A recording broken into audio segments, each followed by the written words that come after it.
Hey YouTubers, today we have an easy one. This is a dishwasher that keeps slowly filling by itself, even when it's off. This has got the Fix-It guy, and we'll be covering a real easy way to correct this by adding a new fill valve. Sometimes these parts called fill valves lose their ability to fully close, so even when there's no power going to the dishwasher, it'll still keep filling up due to a little bit of pressure coming in from the house and an inability for the valve to fully close.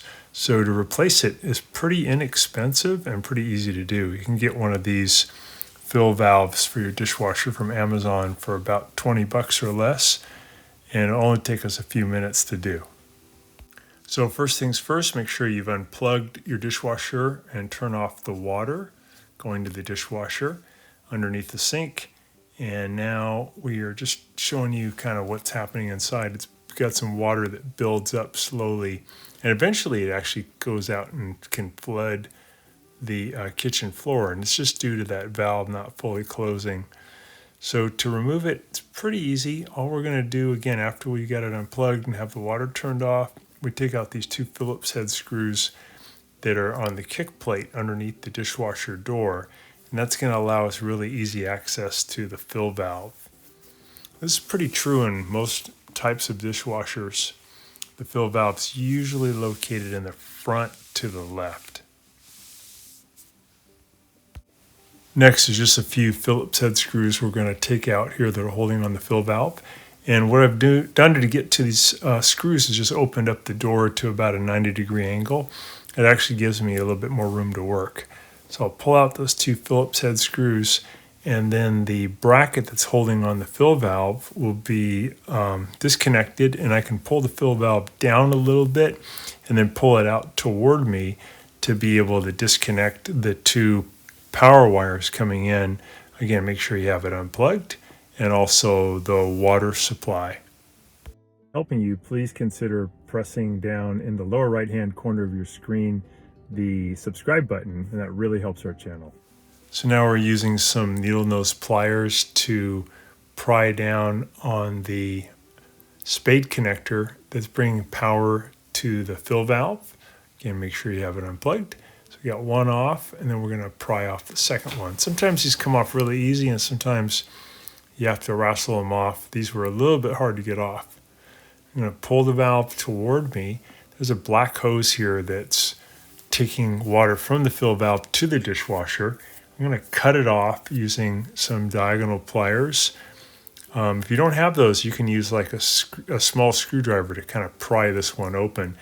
And we can't reuse this hose clamp, so you want to have a small hose clamp that you can put on after you replace the fill valve. And you can go to the hardware store and get one of those pretty cheap. But it's fairly small. I think they would call it a 1/4 inch size. So I cut off part of that old hose clamp, and I'm using a flathead screwdriver to just push it back. I'm going to wiggle that black hose off of the old fill valve. A little bit of water is going to come out. Now I use a crescent wrench to loosen the nut on this compression fitting that's the water coming in from the house to the fill valve. I'm going to go lefty-loosey to get that loosened up, and then I can take it off just using my fingers, and then I'll be able to take the brass elbow off of the old fill valve and put it onto the new one. So we got that to where we can get it off with just finger pressure. Got a little paper towel to catch some water that might come out. Now I'm using the crescent wrench to grab the brass elbow, and I'm going to use my left hand to hold on to the metal frame of the fill valve, and I'm going to go lefty-loosey to get this brass elbow off. And then I'll add some thread tape to the threads on the biggest threads. There's a big aperture and a small aperture. I'm going to use the big aperture. Here's a little part number. We'll put a link in the description below too for the new fill valve. Pretty cheap. So I get that Teflon pipe tape on the threads, And then I can go ahead and make sure that there's no pipe tape, thread tape in the way, and then I can just thread that right into the new fill valve and then tighten it with the crescent wrench, or you could use a pair of pliers or even vice grips. You want to get it pretty tight.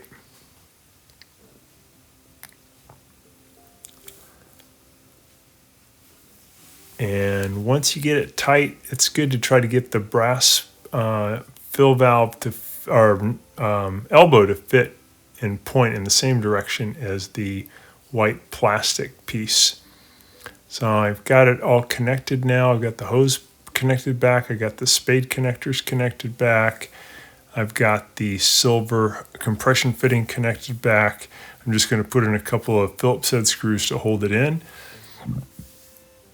I did a leak test. I started it to make sure it didn't leak. It looked good. And now I'll go ahead and put the kick panel back into position, put the Phillips head screws back in.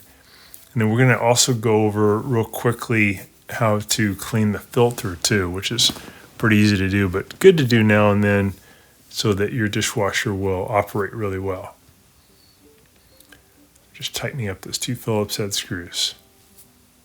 Another problem with a fill valve sometimes is they won't open, so then your dishwasher won't fill, and that can also be fixed by just replacing the fill valve. So we got nice water filling in. We turned the water back on. We plugged it back in and tested it. Looks really good. Got plenty of water shooting around.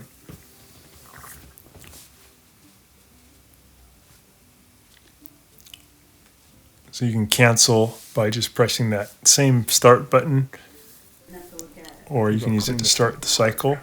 So to clean it, we just run this filter underneath water, and we're going to use our fingers, or you could use an old toothbrush to try to push away any of the food debris or material that might be clogging the filter. Oh yeah, that makes sense. You just put it behind the plant. Should just take a couple minutes. Yeah, that's smart. And you go, where? All right, we're going to pop that back in.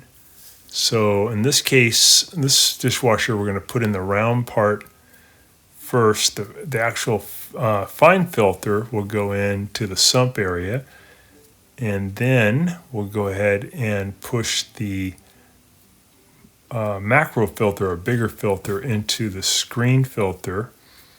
And then we're going to push that down into the sump and then turn it to the right to lock it in. It's really important that once you clean your filter, you put it back in, it's locked in. If you tried to lift it up, you could not lift it up. And that'll just prevent any food debris from getting sucked into the mechanism. So I go push in, turn to the right. I can't lift it up, so that's perfect. Watching our video, and please subscribe to our channel when you get a chance, and also click the little bell notification button so we can send you weekly videos on all the different ways of fixing appliances around your home and saving you lots of money. So thanks again for watching, and please also press the like button for our video if this was helpful to you. Feel free to contact me at the email listed below, which is scottthefixitguy@yahoo.com, with any of your questions. And also, if you need to have a FaceTime meeting with me or a Zoom meeting, you can click on one of the links below in the description, and we can set up a 15-minute or 30-minute video conference where we can work on your appliance problem. So thanks again for all your support and for watching the video.